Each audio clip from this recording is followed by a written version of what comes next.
Hello friends, today we are going to discuss on the topic caste system in India. Let's proceed the class. First we'll be discussing on the origin of the word caste.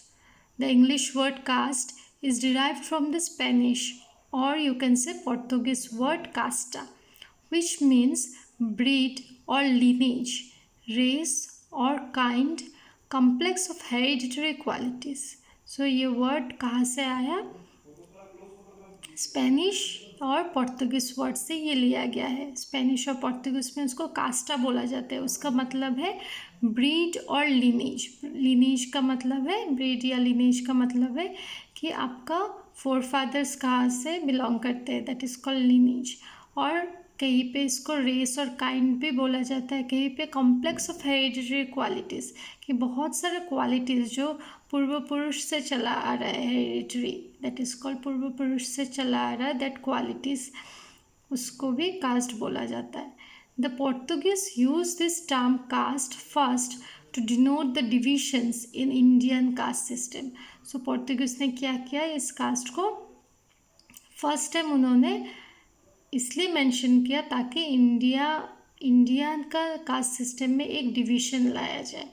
सो इसका Sanskrit word भी है, उसको बोला जाता है वर्णा, which means colour. वर्णा का मतलब है कलर, कि कलर के बेसिस पे भी डिवीज़न किया गया है. Next is origin of the word caste system. So caste system जो आया, इसका क्या मतलब है? The caste system is a form of social stratification which is peculiar to India. ये कास्ट सिस्टम सिर्फ इंडिया में ही मिलता है, ये इंडिया का बहुत एक पिकुलियर पार्ट है. It is an inseparable aspect of Indian society. India से ये सेपरेट नहीं किया जा सकता, इंडियन सोसाइटी से. It's a very inseparable aspect. The caste stratification of the Indian society had its origin in the चतुर्थ वर्णा सिस्टम. सो इसका कास्ट स्ट्रेटिफिकेशन, हम लोगों ने स्ट्रेटिफिकेशन पढ़ा है कि कैसे स्ट्राटा में डिवाइड किया जाता है, इसलिए कास्ट सिस्टम तो इटसेल्फ इज अ स्ट्रेटिफिकेशन. तो इसलिए ये बोला है कि ये कहाँ का ओरिजिन है? चतुर्थ वर्णा सिस्टम. अकॉर्डिंग टू चतुर्थ वर्णा डॉक्ट्रिन, ये देखते हैं कि चतुर्थ वर्णा है क्या. The Hindu society was divided into 4 main varnas. चतुर्थ वर्णा मतलब 4 मेन वर्णास में इसको डिवाइड किया गया है. इसका नाम है ब्राह्मण, क्षत्रियस, वैश्यस एंड शूद्रस. ये 4 वर्णा था. Next let us go to the definition of caste. You have to know about the definitions of caste. A.W. Green says caste is a system of stratification in which mobility up and down the status ladder at least ideally may not occur. तो उन्होंने बोला है कि green ने क्या बोला, cast ऐसा एक सिस्टम है जहाँ पे स्ट्रेटिफिकेशन मीन्स स्ट्राटा या रैंकिंग में दिया जाता है एक स्टेटस लेडर. लेडर मतलब सीढ़ी होता है, जहाँ पे मोबिलिटी, मूव करना मतलब इम्पॉसिबल जैसा ही है. मैकेफरिन पेज ने बोला है, when status is wholly predetermined so that men are born to their lot without any hope of changing it, then the class takes the extreme form of caste. So मैकेफरिन Page says that status ऐसा एक चीज़ है जो पहले से जानते हैं, predetermined, पहले से जाना हुआ चीज़ है कि जहाँ पे मैन का बॉर्न होता है वहाँ पे कोई भी चेंजेस उसमें ला नहीं सकता है. तो उसका मतलब है अगर सपोज कुछ क्लास जो एक्सट्रीम फॉर्म ले लेता है कि अनचेंजेबल हो जाता है, that becomes a caste. Next let us come to the characteristics of caste. So first point is hierarchical division of society. The caste is divided by hierarchical arrangement. So caste को कैसे divide किया गया है? एक hierarchy, ऊपर से नीच एक लेडर जैसे सीढ़ी होता है वैसे डिवाइड किया गया है. A sense of highness and lowness और superiority and inferiority is associated with this gradation of ranking. So इसमें क्या है? कोई हाई हाई है तो उसको ऊपर रखा जाएगा, कोई लो है उसको नीचे रखा जाएगा, या फिर कोई सुपीरियर है और कोई इन्फीरियर है, उस बेसिस पे उनका रैंकिंग होता है. सो कास्ट में क्या होता है, you have to remember ranking. जैसे आप लोगों का मार्क्स अच्छा है तो आपका रैंकिंग फर्स्ट होता है, जिसका मार्क्स कम आता है रैंकिंग 10th होता है. तो वैसे ही सोसाइटी में कास्ट सिस्टम जो है उसमें भी वैसे ही रैंकिंग किया गया है on the basis of highest, lowest और superiority and inferiority. The Brahmins are placed at the top of the hierarchy and are regarded as pure. तो इस कास्ट सिस्टम में जो रैंकिंग दिया गया है वहाँ पे ब्राह्मण्स को एकदम ऊपर का हायरार्की मिला है, क्योंकि उनको माना जाता है कि they are pure. Not only pure, they are supreme और superior. Next the Kshatriya, then Vaishya, followed by Shudras. तो ये है कास्ट सिस्टम का hierarchy. In the social hierarchy, the lowest rank is that of the untouchables, who were earlier considered ritually the most impure in a traditional caste-ridden society. तो बोला गया है कि इस कास्ट हायरार्की में सबसे नीचे का रैंक किसको मिला है, अनटचेबल्स को. तो ये ट्रेडिशनल कास्ट जहाँ पे कास्ट सोसाइटी को कास्ट से माना जाता है, तो उसमें उनको बोला जाता है untouchables are considered as impure.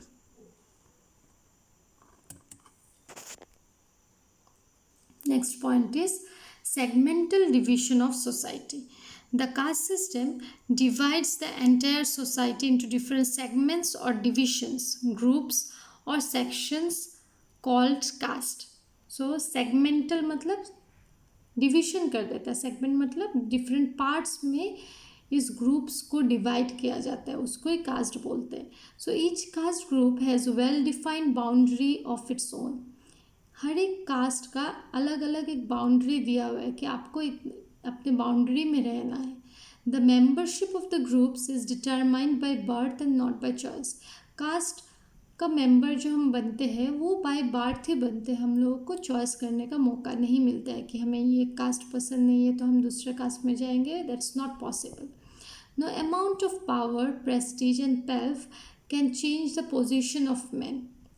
आपके पास जितना भी पावर हो या फिर प्रेस्टीज आ गया, पेल्फ मीन्स पैसा आ गया, तो भी आपका position in caste system can not be change. So उससे हम क्या पता चल सकता है कि the membership of caste is unchangeable and non transferable. इसलिए हमें क्या पता चला कि ये मेंबरशिप जो कास्ट का मिलता है वो अनचेंजेबल है, कभी चेंज नहीं कर सकते. आपका जितना भी पैसा हो जाए, जितना भी पावर हो जाए या फिर जितना भी प्रेस्टीज आपको मिले, कास्ट में वो चेंज नहीं हो सकता. And even it is not transferable also.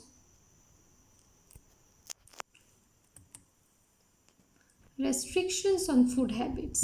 So caste also gives certain restrictions on the food habits.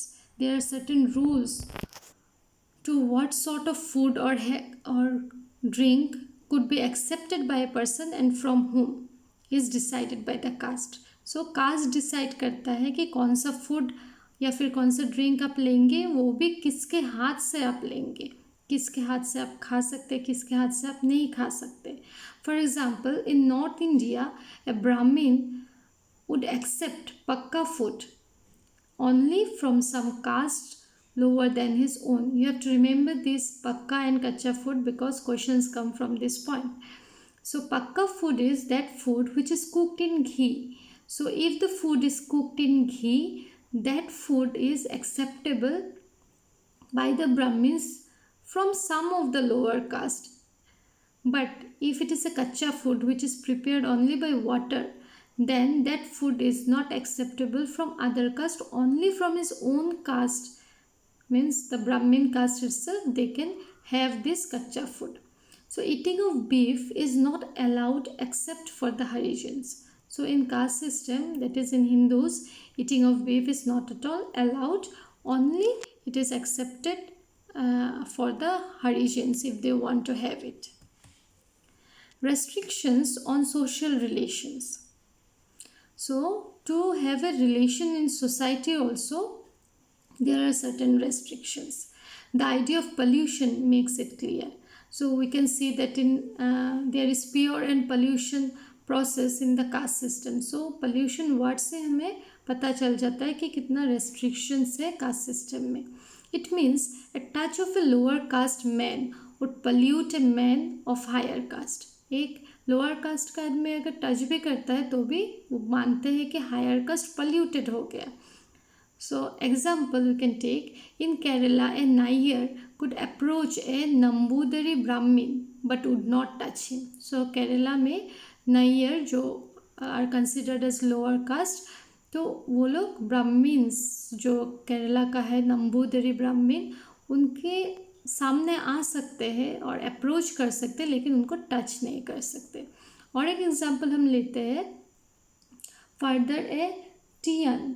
So Tiyan is a washerman tribe, washerman caste जो कपड़ा उपड़ा धोता है, was accepted to keep himself at a distance of 36 steps from the Brahmin. So उनको क्या करना है, ब्राह्मीण से 36 स्टेप्स पीछे रहना है, उनके सामने नहीं जाना है.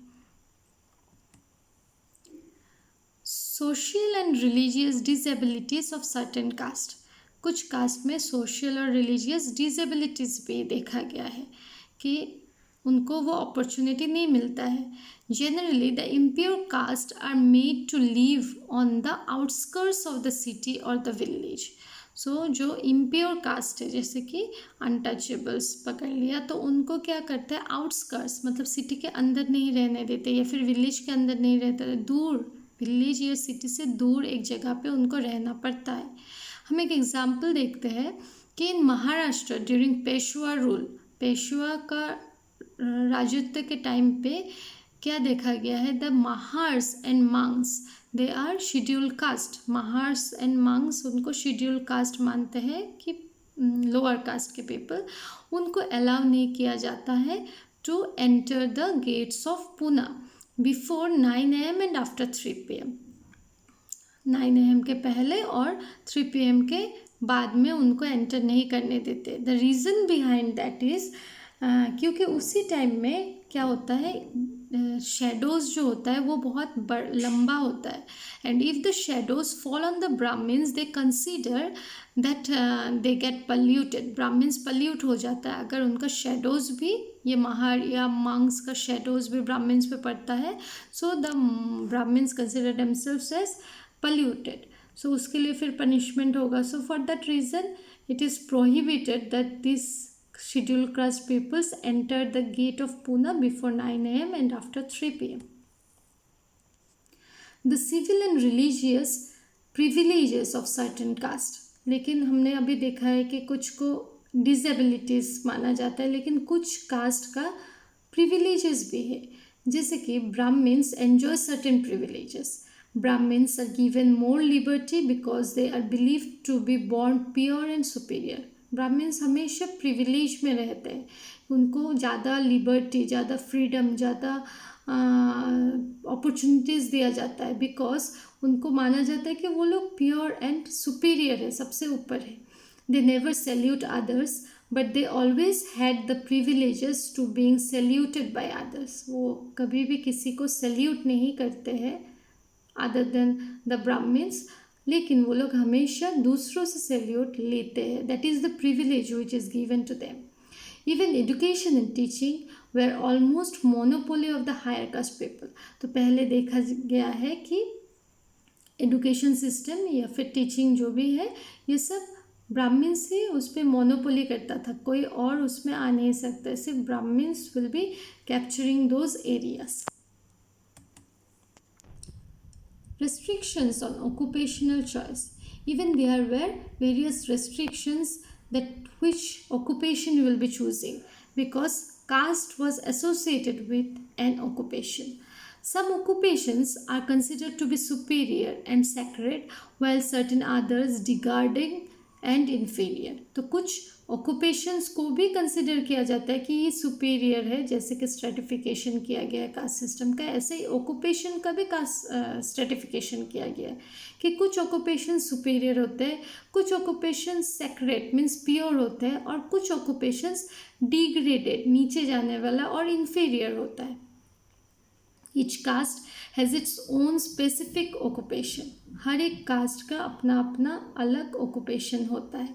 The caste members were considered to continue the same occupations as almost hereditary. So caste members को अपना अपना जो ऑक्यूपेशंस दिया गया है उसको कंटिन्यू करना होता है कि क्योंकि वो हेरिडिटरी माना जाता है कि पहले उसके पिताजी करते आए हैं, अभी वो कर रहे हैं. So in this way it becomes a hereditary form of occupation. The last one is restriction on marriage. So in marriage there is endogamy or marriage within one's own caste is an essential feature of caste system. So जब caste system की बात आते हैं हम इसको भूल नहीं सकते कि there are various restrictions on marriage. आपको विद इन कास्ट आपको मैरिज करना है विच इज़ कॉल्ड एंडोगेमी. इसमें भी देखा गया है कि बहुत सारे कास्ट के सबकास्ट डिवाइड करके सबकास्ट में भी डाला गया है. Again this subcaste are also having this endogamy. Subcaste के बीच में भी वो एंडोगेमी प्रोसेस है कि सबकास्ट के अंदर ही शादी होगा. However, there were a few exceptions. लेकिन हर चीज़ में exceptions होते हैं. In some regions of India, the upper caste men could marry a lower caste woman. कुछ जगहों पे इंडिया की एक एक्सेप्शंस है कि ऊपर के कास्ट के जो आदमी होते हैं वो लोअर कास्ट वोमेन को शादी कर सकते हैं. इसी मैरिज को बोला जाता है हाइपरगेमी. हाइपरगेमी जहाँ पे ऊपर कास्ट के मैन लोअर कास्ट को मैरी करते हैं. Hope you understood caste system. Thank you.